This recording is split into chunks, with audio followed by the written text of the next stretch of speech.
So today we are going to discuss the experiment number 4, which says that we need to study the variation of a magnetic field on the axis of a Hamel's coil for each coil C1 and C2 and for a combined C1 and C2 case. Okay, so obviously in this case we require a Hamel's coil, which as you could see, so this is the Hamel's coil 1, say for example C1, we have the coil C2, and then we have the magnetometer, this is over here, and of course it has sliding arrangement. You could see actually this is sliding. You could move it either on the left side of the coils or on the right hand side of the coil. Okay, and of course then we require some power. So this is a DC power supply. This could supply up to 5 volt of DC current. We have a rheostat to vary the current and an ammeter through which we could keep track of the voltages, the current. Okay, so other than this we require actually a key which through which we could change the polarity. For example, if we think that this is positive, corresponds to positive polarity over here, then on the other side we could reverse the polarity and this will be a negative polarity case. Okay, so with these things now how would we perform the experiment? So this goes as follows. So first of all we need to take the magnetometer and we should align it. Okay, so as you could see, currently this is not quite aligned. So this is for example our x-axis, as you could see this line over here. Okay, so hopefully this is clearly visible to you all. So this is the x-axis, and that's of course continuing from throughout the whole length of this whole arrangement. Okay, so what we will do first, we will try to set zeros of this magnetometer along these axes. So as you could see actually this magnetometer, the readings of the magnetometer starts from, let me put it outside so that you will understand it better. So alright, so you could see actually the readings start from 0, they go up to 90, then again to 0, and so essentially you have 0 to 90, 0 to 90, 0 to 90 and 0 to 90 arrangement. So now what we will do, we will try to align the zeros on both sides. So essentially 0 and 180, you could see hopefully both of them with respect towards the x-axis. So let's do that. And in fact before doing this we need to in fact set our sliding arrangement at x is equal to 0. So that means it should be exactly center. So that is done through this particular needle. Okay, so I am just trying to set. So here you could see actually we have a scale which is visible to us.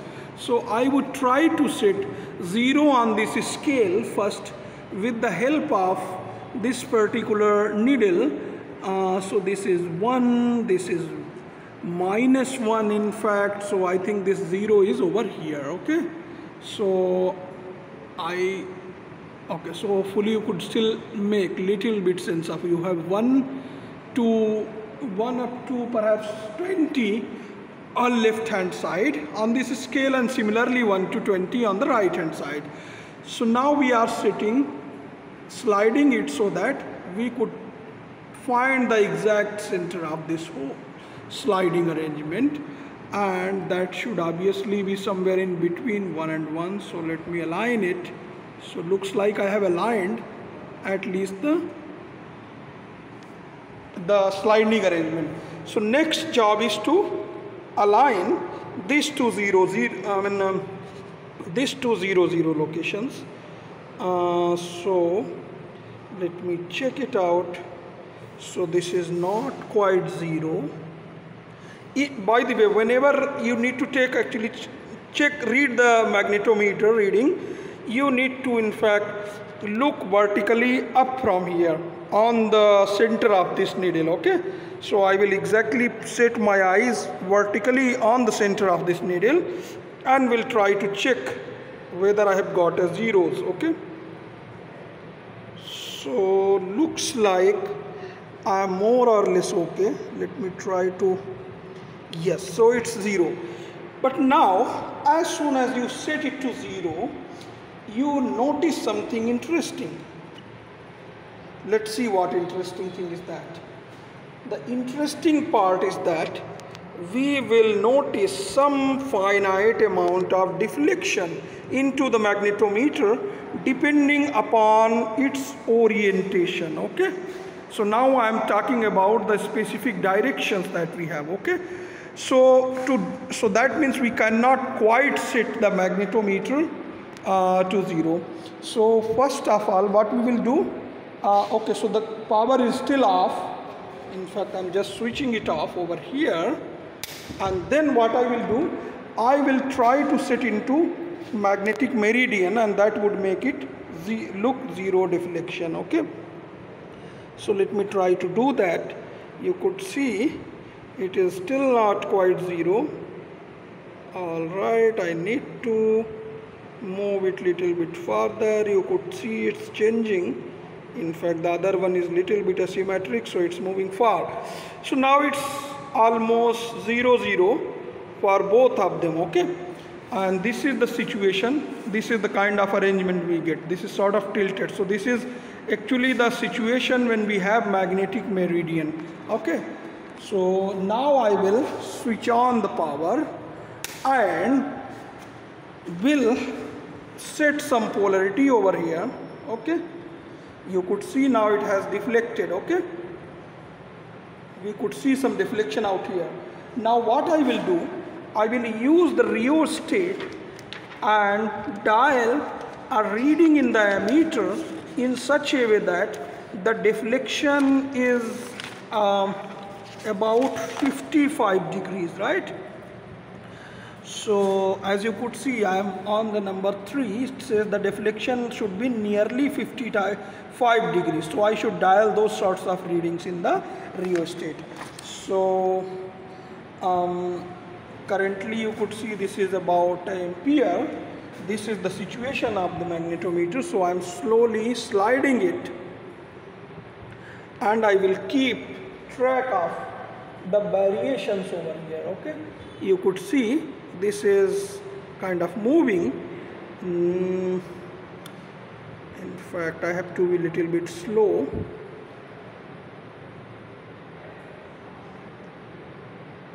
So this is about, I think, this is about 60. So little, I need to reduce the current so that it,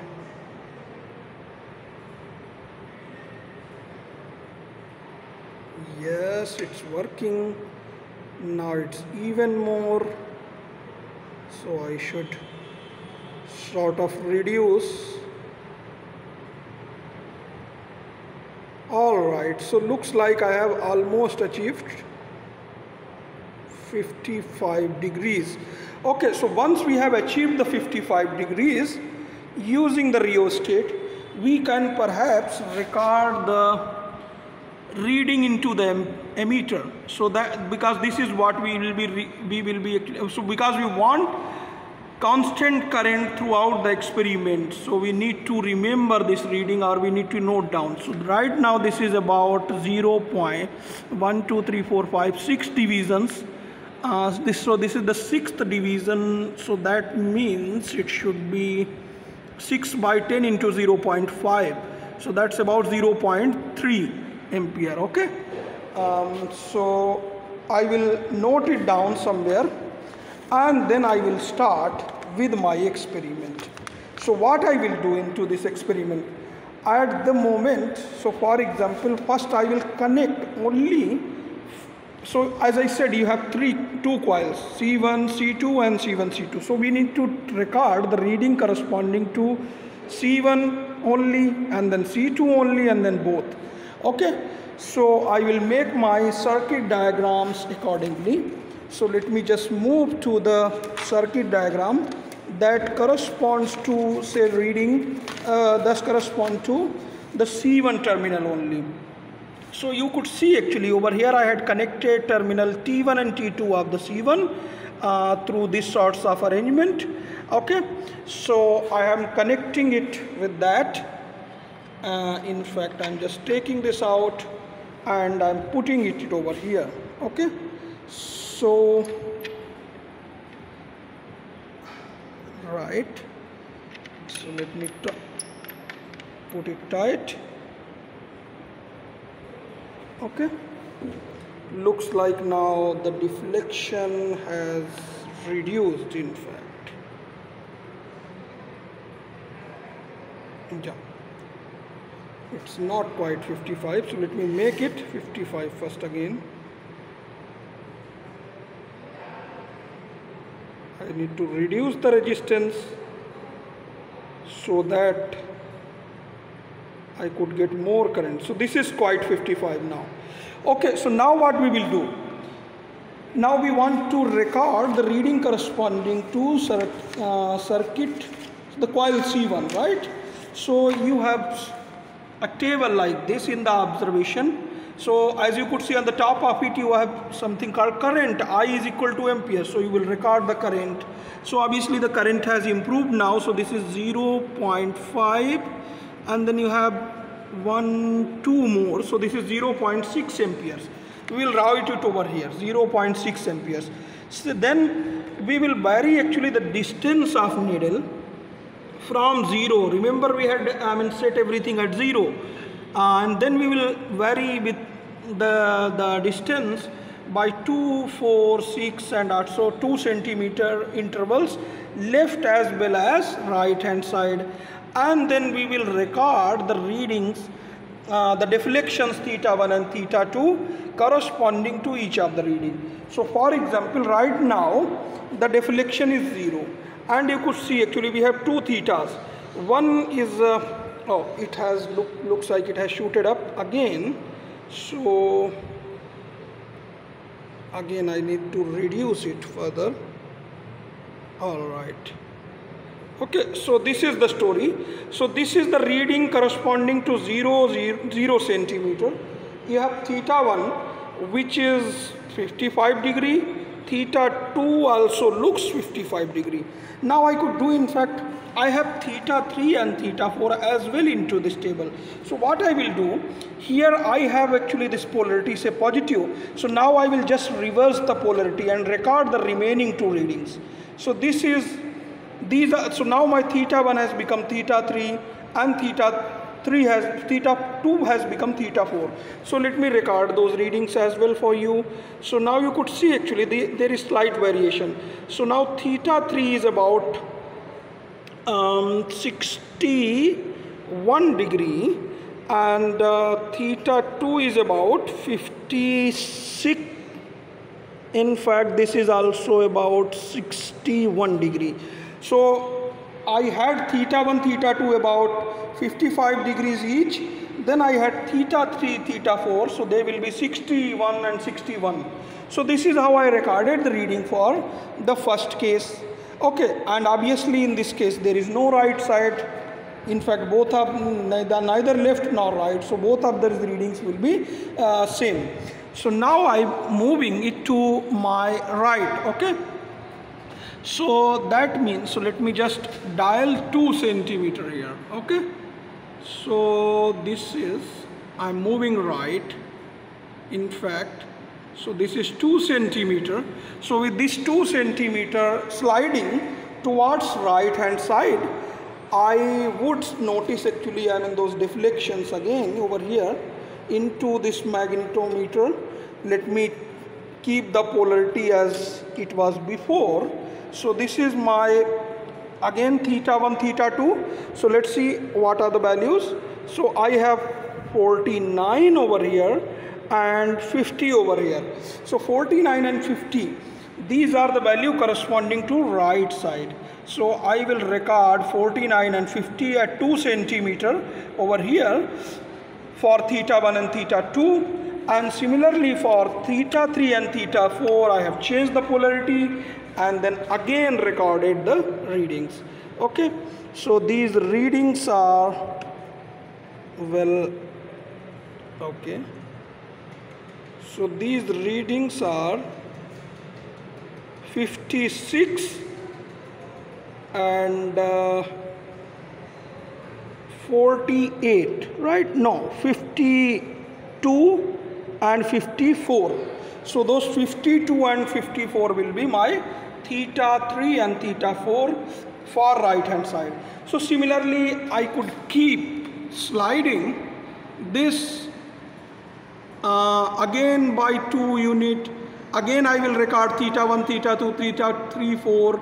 Similarly 6, 8, 10, 12, 14, 16, 18, etc. Okay, so once I had completed this right hand side thing, then I can move back again and do the same thing by sliding it towards the left, so 2 centimeter. So again, so those readings would go into this left hand side thing. So again we will have theta 1, 2, 3, 4 for 2, 4, 6 and 8. So this way we will complete this table for the coil C1. Similarly, now we could take actually this connection out. We could take both of these wires out and we could put actually those here, and that would correspond to then C2. We will again repeat the whole thing. Similarly, in the third case, when we need to have both C1 and C2, we will take this wire out and put it over here with the C2, okay? And again, we will start with the same zeros and will fill the same table, okay? So essentially, we need to repeat the whole procedure thrice. It is just a matter of change of connections. So earlier, both of the wires were here for C1. For C2, both of them should be here, and for C1 and C2 combined, one wire should be towards the leftmost corner, whereas for the other wire should be at the rightmost corner. We will keep recording the reading for by sliding both left and right hand side, and that would record all the readings. Then what we will do for each of the table, so we will essentially have 3 tables. So for each table, obviously we have these distances 2, 4, 6, 8, 10, and then we will have mean thetas. So what are these mean thetas? These are sum of all the thetas, theta 1, 2, 3, 4 divided by 4. So that would be my mean theta over here, okay? For 2, 4, 6, 8, all the values of x. We will take tan theta, okay? So that would be the left hand side. Similarly, for the right hand side, we will take right hand side values of theta 1, 2, 3, 4, sum them and take the mean, and ultimately we will take the tan of that. And once we have done that, ultimately we will be plotting actually the curves for different values of, so x versus tan theta versus x should be plotted on the same graph paper for all 3 cases. That is the case with single coil, for the case with the second coil, and for the case of combined coils C1 and C2. So we are expected to get curves like this. So you could clearly see actually they are attaining maxima at certain values, so that's, and after that they decreases, right? So they keep increasing and decreasing beyond certain value. And the third curve, which is actually the combined case, that comes out to be sort of combination of both, which essentially looks somewhat like a semicircle. Okay, so this is what we need to do throughout this experiment, and I will obviously be supplying you with all the readings once I complete this whole experiment for all the 3 tables, and after that you could do the remaining 3 tables which uses the mean value, and then you could do the plotting. So that would complete this experiment. Okay, thanks a lot.